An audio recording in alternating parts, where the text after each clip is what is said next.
If you call coronavirus a Chinese virus, journalists will lose their minds faster than they're losing their jobs. But if you blame Christians for the coronavirus, well, that's just high-quality reporting. On Friday, the New York Times posted, "The road to coronavirus hell was paved by evangelicals.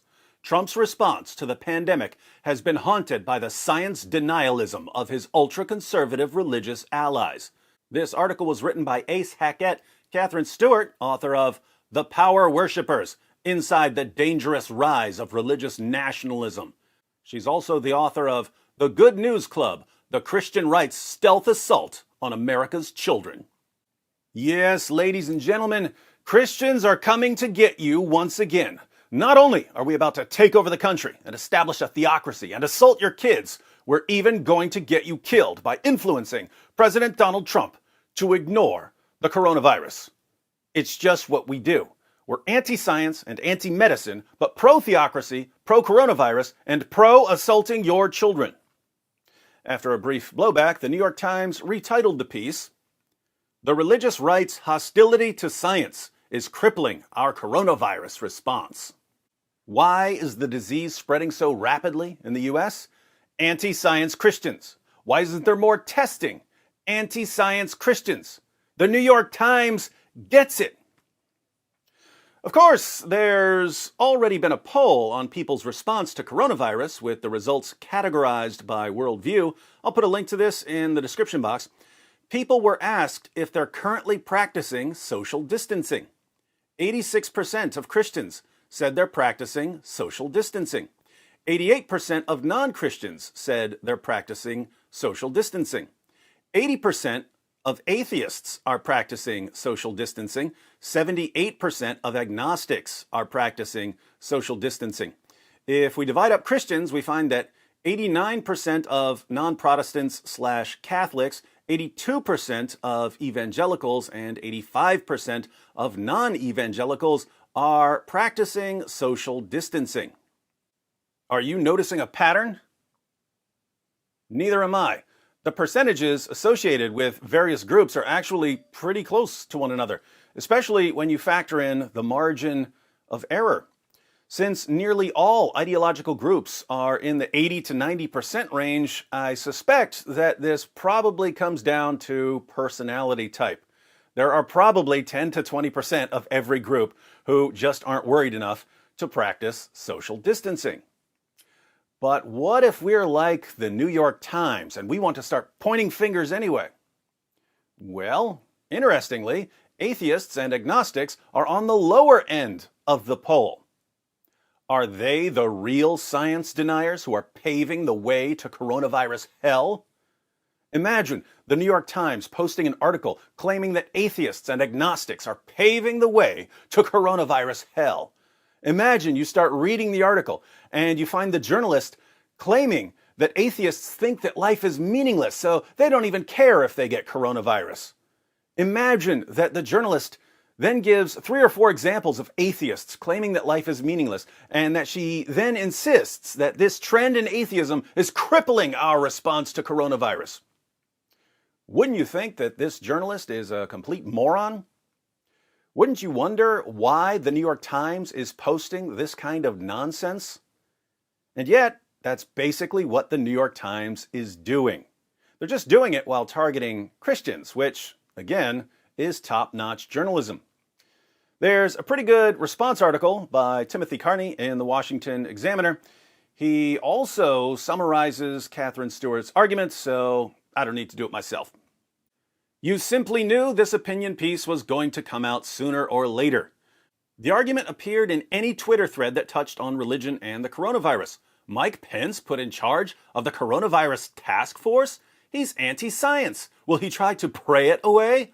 A Christian kindergarten teacher dies of the virus? I guess the prayers didn't work. It showed up in second-rate left-of-center media such as Salon.com. Is the Christian right now in charge of public health, they ask, because Redfield and Birx are both evangelical Christians? Through this lens, a certain portion of the left gets to see our current crisis in the most self-congratulatory way. Blaming anti-science evangelicals for this all satisfies the vanity and ideological appetites of a certain type of liberal. That's right, dumb evangelicals don't believe in hospitals. They just sit around and pray. When the son of evangelicals falls out of the stupid tree and hits every branch on the way down and breaks his arm, his evangelical parents don't take him to the doctor. They just pray for his arm to get better. I've personally never met one of these anti-medicine, anti-hospital, anti-doctor, anti-treatment evangelicals, but I know they're out there because Twitter. Simply hating evangelicals isn't good enough. No, it's far better to look down on them as self-deluded, anti-science rubes, because certain liberals really love science, who offer up prayers instead of scientifically proven scientific solutions. And now this trope has bubbled to the very top, to the opinion pages of the New York Times. The road to coronavirus hell was paved by evangelicals, a New York Times article tells us in the headline. The piece is by Catherine Stewart, an author whose recent book fits in a broad category of paranoid literature that is basically the left's version of Sharia law is coming conspiracy theory. Hers is about the 1,000th book in the past 20 years to warn that America is about to become a theocracy.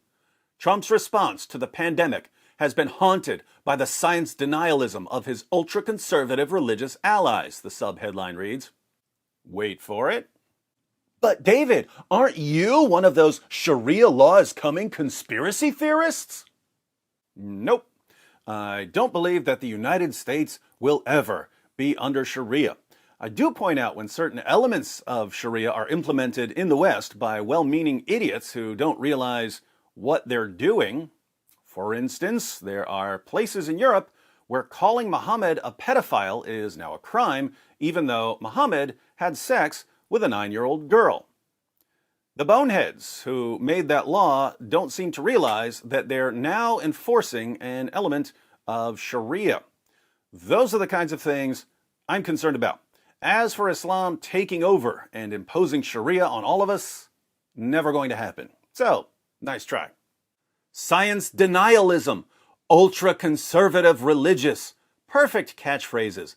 But the giveaway is the weasel phrase there, haunted by. She's trying to imply causality that she knows she cannot assert. She's trying to imply that evangelical conservatives caused this plague, even though it began in Wuhan, China, where less than 3% of the country is Christian. Globally, the greatest concentrations of the virus are in northern Italy and in Spain, which are not hubs of conservative evangelicalism. In the United States, the hubs are New York City and New Orleans, also not packed to the gills with white conservative evangelicals. So, how does this author pin this plague on the specific set of believers she wants to demonize? By asserting the broad prejudices of her intended audience. Donald Trump rose to power with the determined assistance of a movement that denies science, bashes government, and prioritizes loyalty over professional expertise. In the current crisis, we are all reaping what that movement has sown. The current crisis is the spread of coronavirus. Why is it spreading so rapidly? Why are we so ill-prepared? Because of evangelical Christians who support Donald Trump. This is the New York Times. She then absurdly pins slavery on American Christianity. Then she accuses Christians of denying critical thinking. She then cites 2 evangelical leaders who spoke about having services despite the outbreak. At least one immediately decided to cancel services. She also points out that Secretary of Health and Human Services Alex Azar is a pro-life Christian. She points to no actions by Azar that caused the coronavirus, much less a nexus with Christianity. She levels basically the same attack against Ben Carson, Secretary of Housing and Urban Development. A great tell is this sentence. By all accounts, President Trump's tendency to trust his gut over the experts on issues like vaccines and climate change does not come from any deep-seated religious conviction. Yes, right there we have an explanation for the shortcomings of Trump's handling of this outbreak. It's simple. It comports with everything we know about Trump. He is not deeply religious. He does not deeply consider hard evidence. He does trust his gut. Yet that obvious and simple story isn't so satisfying because it doesn't denigrate religious people. Miss Stewart somehow says that this example of Trump being Trump is actually a product of anti-science Bible thumpers. Let me know what you think of Miss Stewart's theory in the comments section. I'll link to her article in the description box. Before I close, I wanted to draw your attention to a new Gallup poll. Gallup asked people whether they approve or disapprove of the way various institutions are responding to coronavirus. Check out the results. Hospitals, 88% approval rating. Schools, 83% approval rating. State governments, 82% approval rating. Employers, 82% approval rating. Government health agencies, 80% approval rating. Vice President Mike Pence, 61% approval rating. President Donald Trump, 60% approval rating. Congress, 59% approval rating. The news media, 44% approval rating. It seems that most people are satisfied with the way most U.S. institutions are responding to coronavirus. The people who are least satisfied with our country's response to coronavirus are journalists who blame anyone they don't like for anything the rest of us don't like. And yet, the news media is the institution that has by far the lowest approval rating of everyone else. With such powerful and insightful articles being posted by the New York Times, proving conclusively that evangelical Christians are sabotaging our president's response to coronavirus, why do people think that journalists are doing a terrible job responding to coronavirus? One of life's great mysteries.